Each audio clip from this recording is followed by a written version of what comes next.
Sí, en efecto, por ejemplo, si vamos del libre mercado, lo que siempre van a decir, ¿no? Que, oye, yo soy empresario y libre mercado y tengo la capacidad de comprarlo. La Constitución, la ley me ampara, ¿no? Así que yo pueda comprar, si es posible, todos los medios. Pero viene pues la parte ética, la parte de la pluralidad, como bien mencionas, de que no podemos, digamos, ofrecer al público de un solo lado, digamos, un pensamiento que yo solo pienso. Yo también estoy de acuerdo en eso, porque aquí nosotros necesitamos analizar, debatir. Claro que también hoy la prensa juega un papel muy importante en, digamos, orientar o no la opinión. Yo recuerdo hace unos 10 años, yo estaba en Las Vegas, y me pareció, y lo comento siempre, y Telemundo, el Telemundo, porque hay dos canales hispanos, ¿no? Univisión y Telemundo, y de pronto puse Telemundo y salió una noticia. Esto es lo que sucede en el Perú. Les mostraron un kiosco, ¿no? Los periódicos puras calatas, ¿no? Pura calatas y la gente ahí, ¿no? En la época de Fujimori. Rodeando, ¿no? El kiosco, ¿no? Que eso es lo que sucede en el Perú, decía. Cómo nos subyugaba, digamos, Claro, yo creo que probablemente existe mucha confusión. No estamos contra la inversión, Totalmente, ¿correcto? ¿no? No estamos contra la libertad de empresa, pero las comunicaciones, la prensa escrita, televisiva, radial, tiene que tener un mínimo de libertad, ¿no? El artículo 61 de la Constitución, además, nos dice claramente, no se puede permitir el acaparamiento, ¿no? Los monopolios le hacen mucho daño a la democracia porque los medios de comunicación son ese contrapeso al poder político. Pero si un medio de comunicación, si un grupo, si el 80% de medios de comunicación me van a decir que este modelo económico es el único modelo que nos va a llevar al éxito, al peruano común y corriente que tiene un nivel de formación mínimo, ínfimo, que de repente no ha tenido la posibilidad de ir un poco más allá, se la va a creer. Sí. Ese es el problema. Y de otro lado también, yo creo que sería en algún momento como una especie de provocación o, digamos, o un asidero para que el gobierno pueda decir, oye, un momento, yo te voy a controlar, ¿no? Por ejemplo, lo que está pasando en Ecuador, ¿no? Ahora es terrible, ¿no? Y según el presidente Correa, es decir, que él prácticamente controla pues a su manera y que, ¿no? Más o menos lo que yo quiero decir es que de repente se puede dar nada. En nuestros países nada es absoluto, todo es dinámico y puede darse el caso de que en un momento eso provoque, digamos, que el gobierno de turno diga, oye, ¿sabes qué? Yo te controlo, pues, ¿no? Yo te quito la prensa y ahí va a venir serios problemas. Rosa María Palacios es una liberal absoluta. Claro. Es una defensora del sistema liberal y forma parte de los 8 periodistas que han presentado esta acción de amparo contra la concentración de medios. No podemos decir que Rosa María Palacios está contra el sistema. O sea, ahí un poco eso sirve para entender que justamente la concentración de medios, aunque parezca mentira, forman parte del sistema liberal. Lo que yo pienso también es que la prensa juega mucho, digamos, en la marcha del país. ¿Cierto? ¿Cómo informa? ¿Cómo transmite? ¿Cómo comunica la información? En el caso, yo soy ingeniero de minas, en el caso de la minería, por ejemplo, muchos medios no informan adecuadamente. Yo en sendos foros, siempre recomendamos, hasta en Perumín tuvimos 850 periodistas acreditados. La recomendación que le hicimos, queridos amigos, estamos totalmente de acuerdo, valoramos mucho la prensa, el periodismo, la comunicación, pero informen adecuadamente, objetivamente, porque algunas cosas que son medias verdades, son grandes titulares y automáticamente orienta al público, ¿no? Permíteme hacerte una pregunta. ¿En qué aspecto crees que la prensa no informa bien en cuanto al tema minero? Por ejemplo, cuando no llega al fondo del asunto o por alguna información que le dijeron, yo recuerdo bien, por ejemplo, en el caso de Majás, el Río Blanco, ¿no? Unos titulares en Piura salieron de que la minería había causado la muerte de unos peces, ¿ya? ¿Ya? Y dije, ¿por qué informó sin haberse enterado? Resulta que del proyecto más arriba está la divisoria continental, esto se va para el Atlántico, más arriba allá de Ayabaca se va para el otro lado, pero los muertos estaban en el otro lado. O sea, además que era un proyecto de exploración, que donde no hay operaciones todavía, ¿no? Entonces resulta que no se ven enterados, simplemente. Correcto, yo ahí un poco discrepo y es contigo. Un caso nomás. Correcto, ahí de repente voy a discrepar contigo porque considero más bien que la prensa más mediática, el común y corriente, la gran mayoría de la prensa, las informaciones que van a dar siempre van a ser los mineros anticonga, los señores antimineros, los revoltosos o los terroristas. Entonces, yo creo que la prensa debería jugar también un papel ahí, no solamente a favor del empresariado minero, sino también a favor de ese poblador que no entiende, o sea, cuáles van a ser realmente sus beneficios de la inversión minera en su zona, el caso Cañaris, por ejemplo, donde usted ha trabajado. Sí, además, totalmente de acuerdo. Simplemente siempre recomiendo llegar a las fuentes de origen y yo creo que mejor sería país mejor informado, población mejor informada, toma mejores decisiones también, ¿no? Ingeniero, dígame, ¿cómo surge la idea de ingeniero de minas? Cuéntenos un poquito más. Bien, nací allí en Juli, una comunidad campesina, Puno, y éramos 14 hermanos.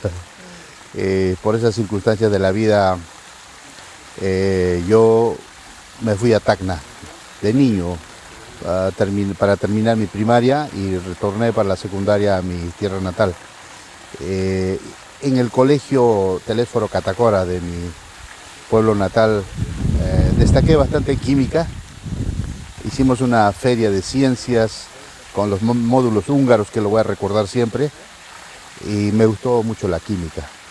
Y fui becado, salí como uno de los primeros puestos en el colegio y tenía que ya estudiar la universidad. En ese interín tenía un primo que trabajaba en Minera Locumba. Me dijo, Rómulo, ¿quieres trabajar? Vámonos entonces. Me fui a Locumba, Tacna, para trabajar en una planta concentradora como ayudante de laboratorio. Estuve trabajando un año y al poco tiempo me convertí en laboratorista, ¿no? Esta planta era del grupo Hochschild, en ese momento no lo conocía. Al fin de casi de un año de trabajo, me avisan de Puno que ya la carrera de minas ya se había creado y que ya iba a empezar el año académico que correspondía. Regresé a Puno y comencé a estudiar ingeniería de minas. Lo hice en los 5 años académicos, pero 7 años calendario por las huelgas. Ya terminé en el año 81 y fuimos 2 nada más los que terminamos la primera promoción. ¿Y por qué 2? Pero realmente era un poco, creo, en la universidad era la carrera quizás que exigía más. Y fue pasando los filtros porque empezamos al inicio como 50 de la primera promoción. Y fueron pasando, al final solo 2 terminamos. Pero antes de terminar, quiero comentarles de que en el año 1979 se llevó a cabo el 14ª Convención de Ingenieros de Minas acá en la Feria Internacional del Pacífico. Yo en ese año estaba ya en 4º año de la universidad, que creo que es el que marcó la historia y todo lo que puedo contar después. ¿Eso es lo que viene a seguir ahora Perú Min? Claro, antes se llamaba la Convención de Ingenieros de Minas. Fue acá en la Feria Internacional del Pacífico. No era grande como hoy lo es, ¿no? Pero sí había feria, había exposiciones técnicas. Yo fui un activo participante, me llamó mucho la atención. Conocí a muchos gerentes, empresarios, venían de Estados Unidos, de Canadá, de Chile, de Bolivia, ¿no? Bolivia había un gerente que lo conocí, me hice muy amigo, inclusive él me permitió visitar las minas de Bolivia después. Terminé y después ya nunca más fallé a la Convención de Ingenieros de Minas. Terminé la universidad y como estaba en los primeros puestos, él era el primero. Concursé a la beca Tlajopco. La beca Tlajopco era para los mejores alumnos de todas las universidades donde había minas, la carrera de minas, un concurso aquí en Lima, ¿no? Con 5 jurados muy interesantes, muy importantes, que es lo que yo le doy mucha validez, porque era un jurado integrado por el gerente general de Atlas Copco, como quien ofrece, el presidente del Instituto de Ingenieros de Minas del Perú, el presidente del capítulo de minas del Colegio de Ingenieros, el director general de minería del Ministerio de Energía y Minas. O sea, era un jurado multidisciplinario de distintas instituciones, lo que le daban pues un valor, digamos, ¿no? muy especial. Saqué el primer puesto y de eso me permitió viajar a Europa, ¿no? Ni bien terminaba la universidad, prácticamente a los primeros días de enero del 1982 ya estaba en Londres. De ahí vienen muchas cosas. Una anécdota que yo siempre les cuento a mis amigos es que cuando llegué a Londres, a un hotel muy fabuloso, un hotelazo en Londres, y yo fui con mis 2 maletitas porque eran para varios meses, ¿no? Salen dos ingleses, pues, ¿no? 2 gentlemen, y me cargan mis maletas. Yo le digo, oh, caramba, la cosa cambió aquí, le decía, en mi tierra yo le cargo las maletas a él, acá me cargan mis maletas, ¿no? Y así, bueno, pasamos a Bélgica, Alemania, Suecia, más tiempo, después Finlandia, España, ¿no? Supongo que usted debe sentirse realizado, ¿no? Realmente es otro quiebre en la vida, ¿no? Claro. 3 meses en Europa, retornamos, hicimos nuestro informe y por ahí yo ya había pasado por varias empresas como prácticas, me ofrecieron varios, inclusive para Centromin, me ofrecieron para varias empresas, Rómulo, vente a trabajar conmigo, pero en ese momento la última práctica que había hecho es en Palca 11, Minera Regina del Grupo Arias. Hablé con Fernando, que era el hijo del gerente general, me dijo, vamos a trabajar, ¿no? Y me fui a Palca 11, con un buen sueldo, pero por esas cosas que ya el bicho me había picado, de que quería otras cosas, no duré mucho en la mina, ¿no? La mina subterránea, porque empezaba Tintaya, que era un proyecto interesante, no del tamaño de los grandes proyectos que hay por hoy día, pero en ese momento era el más grande, que era una inversión casi 300 millones de dólares. Ya tajo abierto, con maquinaria grande, así que me fui a Tintaya. ¿Y cuáles son las aspiraciones de Rómulo después de haber recorrido tanto el mundo? Después de Tintaya, estando en Tintaya, me agarré una beca a Japón también, casi de 1 año. Me fui a Japón, después retorné, empecé a trabajar en otras empresas.